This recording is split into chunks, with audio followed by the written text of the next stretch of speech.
হরিবল হরিবল হরিবল হরি হরি বল মন, বস্তায় বস্তায় লবণ। আপনারা তো হাসছেন, আমরা যে কদ্দূর কি হয়ে যাচ্ছে রে বাবা রে বাবা। সবাইকে দেখছি, আবার কাউকে দেখতে পাচ্ছি না।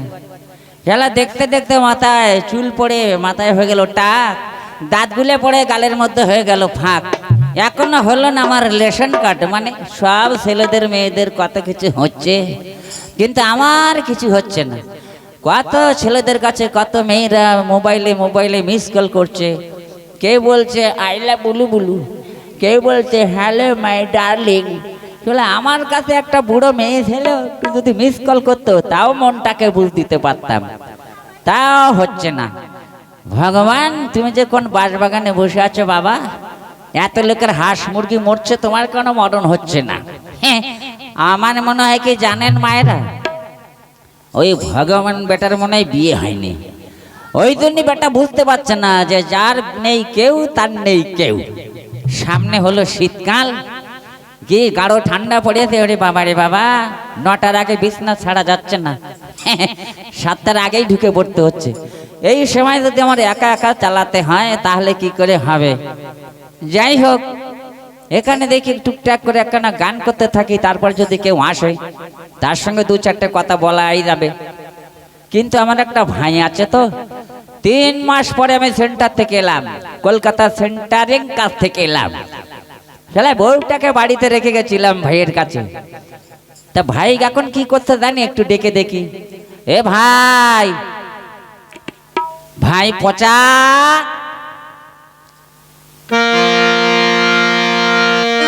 দয়ালে বাবা কলা খাবা গাছ লাগাইয়া খাও, দয়ালে বাবা কলা খাবা গাছ লাগাইয়া খাও, বড়ের গাছের পানে কেন মিটাইয়া যাও, আমার দয়ালা দাদা কলা খাবা বাড়িতে যে খাও, দয়ালা দাদা কলা খাবা বাড়িতে যে খাও, বড়ের গাছের পানে কেন মিটাইয়া যাও, দাদা গো বড়ের গাছের পানে কেন মিটাইয়া যাও।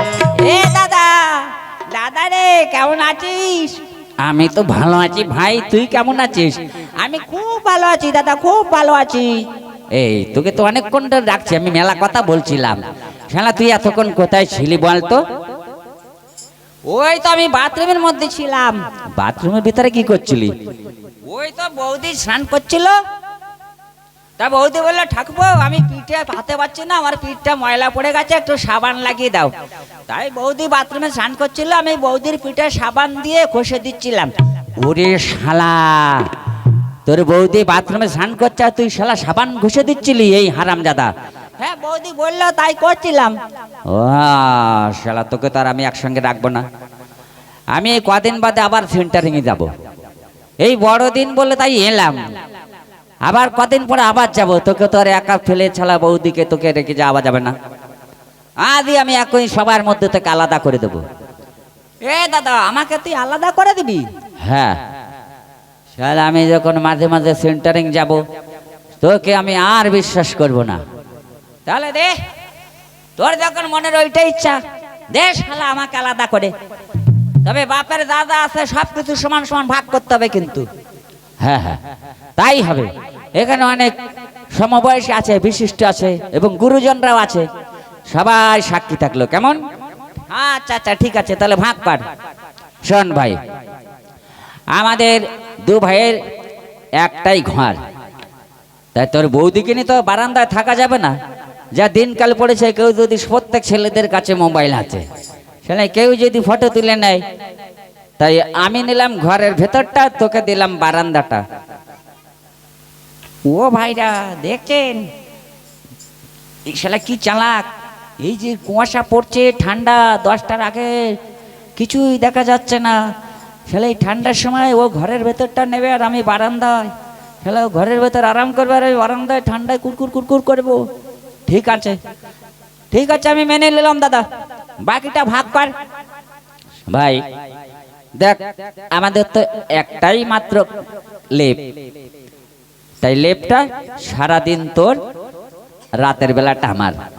ওরে শালা, সারাদিন আমার, আমি রোদে রোদে গরম করব আর রাত্রেবেলা ঠান্ডা পড়বে, তুমি বৌদিকে নিয়ে শালা আমিও কম চালাক না। সারাদিন তো আমার, বেলা ডোবার আগে যখন ওইকে যখন সন্ধ্যের সময় ফেরত দেবো, বেলায় একটুখানি থাকতে থাকতে শালা আমি জল দিয়ে ভিজিয়ে ওকে দেবো, দেখি শালা তুই কেমন করে গায়ে দিস। ঠিক আছে দাদা, মেনে নিলাম, বাকিটা ভাগ কর। ভাই আমাদের একটাই দেখ গাই গরু। হ্যাঁ, তা যা দুধ হবে তোর অর্ধেক আমার অর্ধেক। না, ওইভাবে ভাগ করা যাবে না ভাই। তবে তুই কেমন ভাবে ভাগ করা যাবে বল? গাইটার মাঝখান থেকে ভাগ করে দিলাম, সামনের দিকটা তোর, পেছন দিকটা আমার। ওরে ওরে কি হারাম দাদা রে, সামনের দিকটা আমাকে দিচ্ছে, ঘাস খাওয়াবো, খোল খাওয়াবো, জল খাওয়াবো, আর পেছন দিকটাও নেবে। শালা দুধ দুই দিয়ে খাবে, শালা মোটা হবে, আর ঘষে ঘষে বিক্রি করে শালা বিক্রি করে পয়সা হবে, সেই পয়সা দিয়ে শালা বাংলা মদ খাবে। এই ঠিক আছে, শালা আমিও কম চালাক না। সামনের দিকটা যখন আমার দাদারা বললেন, তখন যখন গাই দোয়াতে দেবে না, দুধ দোয়াতে দেবে, তখন আমি বাঁশের লাঠি দিয়ে ঠন ঠন ঠন ঠন করে শালা মাথায় মারবো, লাথি মেরে তোর নাক মুখ ভেঙে দেবে। এই কি বলছিস? না না বলছি, ওটা মেনে নিলাম, বাকিটা ভাগ করো দাদা। দেখ ভাই, একটাই মাত্র নারকেল গাছ আছে। হ্যাঁ, যা ফল হবে অর্ধেক তোমার অর্ধেক আমার। না ভাই, তাহলে ডাবগুলো তোমার, নারকেলগুলো আমার। না, ওভাবে হবে না।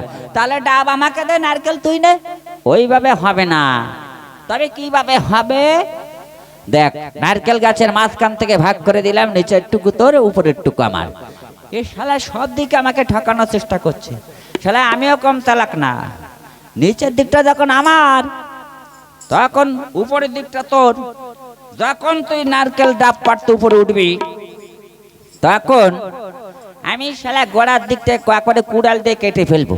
শালা পড়ে তুই এখানে মরবি, তারপরে দেখি শালা বৌদিকে কে খেতে দেয়। এই কি বলছি? বলছি মেনে নিলাম ওটা, বাকিটা ভাগ করো। আর তো কিছু নেই, সব তো ভাগ হয়ে গেল। কেন, এখনো আসল জিনিসটা বাকি রয়েছে। আসল জিনিস? হ্যাঁ, এখনো আসল জিনিস বাকি রয়েছে। আসল জিনিস কি বলতো? সবই তো ভাগ করে দিলাম। কেন, এখনো বৌদি বৌদি বাকি আছে। বৌদির ভাগ করবি তুই? হ্যাঁ, তুমি যখন বিয়ে করেছিলে, বাবা মা ভাই ব্রাদার বোন সব ছিল, তখন সব টাকা অনেক খরচ হয়েছে। এখন মাও নেই, বাবাও নেই, ভাই বোন সব আলাদা হয়ে গেছে। এখন আমরা দুবাই আছি। তাহলে যখন টাকা খরচ হয়েছে, সেই টাকার ভাগ আমি যখন পাবো, তাহলে এখন বৌদির ভাগও আমি পাবো অর্ধেক। এই শালা, বৌদিকে কি করে ভাগ করবি তুই, কর তো দেখি। শোনো দাদা, তুমি যা যা ভাগ করেছো আমি মেনে নিয়েছি। এবার আমি যেভাবে বৌদিকে ভাগ করব, তোমাকে মেনে নিতে হবে, কিন্তু সবাই আপনারা সাক্ষী। হ্যাঁ হ্যাঁ ঠিক আছে, আমি যা ভাগ করেছি তুই মেনে নিয়েছিস, এবার তুই যেভাবে বৌদিকে ভাগ করবি আমি মেনে নেব। ঠিক আছে দাদা, শোনো, বৌদির কোমর থেকে ভাগ করে দিলাম। উপরের দিকটুকু কোমরের তোমার, আর নিচের দিকটুকু আমার। ওরে হারামজাদা, শালা বৌদির নিচের টুকু তুই চেয়েছিস? হারামজাদা, তোর ক্যাচ মেরেই ফেলবো। ওরে বাবা, ও বাবু, ওরে বাবা, দাদা, এ দাদা, থাম থাম দাদা রে, থাম। হারামজাদা, ছেলেবেলা থেকে তোর বৌদি তোকে ছেলের মতো মানুষ করেছে, আর তুই আজ বৌদির নিচের টুকু চেয়েছিস? এ দাদা, তুই আমাকে মারছিস কেন? শালা উলাউটু, ওরে না বুঝে শালা আমাকে কি মারা বেড়েছে রে। ওরে বাবা রে, বল বৌদির নিচের টুকু কেন চেয়েছিস বল? হারামজাদা, মাতৃ সমতুল্য বৌদি। দাদা, বৌদির নিচের টুকু আমি কেন চেয়েছি জানিস? বল কেন চেয়েছিস? বৌদি সেই ছোট্টবেলা থেকে আমাকে মায়ের মতো মানুষ করেছে। আমি বৌদিকে সবসময় মায়ের মতন দেখি, তাকে মনে মনে আমি মা মা বলে ডাকি। তাই বৌদির পা দুটো নিচের দিকে না, সকালে বিকালে আমি প্রত্যেক দিন বৌদিকে মাতৃরূপে প্রণাম করি। তাই বৌদির ওই পা দুটো উপরে না নিচে? হ্যাঁ, পা দুটো নিচে। ওই পা দুটোর জন্য আমি বৌদির নিচের টুকু চেয়েছি। হারামজাদা না বুঝে উল্টে বুঝে আমাকে কি মারলো রে শালা, তোর বউ মরে যাবে হারামজাদা। ওরে ভাই, পানের ভাই লক্ষণ, আমি না বুঝে কি কাজ করেছি রে ভাই। আমি আর কোনো জিনিস আলাদা করব না, সব কিছু তোর আজ থেকে। এই বাড়ি, এই গাড়ি, এই জমি জায়গা সব তোর। শুধু আমি আর তোর বৌদি আজ থেকে আমরা হরিনাম সংকীর্তন করে বেড়াবো, বুঝলি? না দাদা, ওসব চলবে না। বৌদিকে নিয়ে তুমি কোথাও যেতে পারবে না।